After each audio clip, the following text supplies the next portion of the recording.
સુરતના ટેક્સટાઇલ માર્કેટમાં કાપડ વેપારી સાથે કુલ ₹1,45,33,398ની છેતરપિંડીના ગુનામાં સંડોવાયેલા મુખ્ય આરોપી રાકેશ કુમાવતની ઇકોસેલ પોલીસ દ્વારા ધરપકડ કરવામાં આવી છે.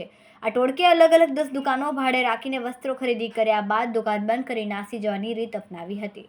આરોપીઓએ ટેક્સટાઇલ માર્કેટમાં દુકાનો ભાડે રાખીને ફરિયાદી પાસેથી શરૂમાં કાપડનો માલ ખરીદીને સમયસર પેમેન્ટ કરીને વિશ્વાસ જીત્યો. ત્યારબાદ વધુ માલ મંગાવીને નક્કી કરેલી રકમ ચૂકવ્યા વિના 2024 ફેબ્રુઆરીમાં પોતાની દુકાન બંધ કરીને નાસી ગયા હતા. આ ગુનાના મુખ્ય આરોપી રાકેશ કુમાવત સુરતના ગોડાદરા વિસ્તારમાં રહે છે. પોલીસ દરમિયાન જાણવા મળ્યું કે રાકેશ અગાઉથી અનેક ગુનામાં સંડોવાયેલ છે અને લાજપુર જેલમાં કસ્ટડી હેઠળ હતો. નામદાર કોર્ટના હુકમ બાદ રાકેશને લાજપુર જેલમાંથી કબજે લેવામાં આવ્યો હતો અને તેની અટકાયત કરવામાં આવી હતી.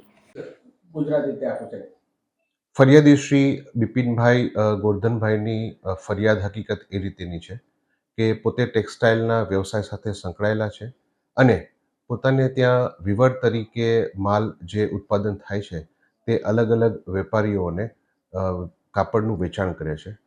એ અનુસંધાને તેઓએ પોતે તમામ અલગ અલગ વેપારીઓને 1,45,00,000નું કાપડનું વેચાણ કરેલ.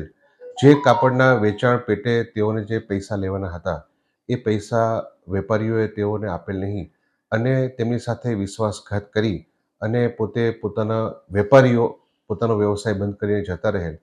જે અનુસંધાને ડીસીબી પોલીસ સ્ટેશનમાં ગુનો દાખલ કરવામાં આવેલ અને આ ગુનાના કામે આરોપી રાકેશ કુમાવતની ધરપકડ કરવામાં આવેલ છે.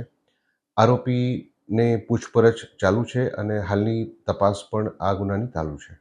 આરોપીનો ભૂતકાળ ઇતિહાસ જોવા જાય તો આરોપી ભૂતકાળમાં સુરતમાં વિશ્વાસઘાતના ગુનામાં ડીસીબી પોલીસ સ્ટેશન અને સલાબતપુરા પોસ્ટેમાં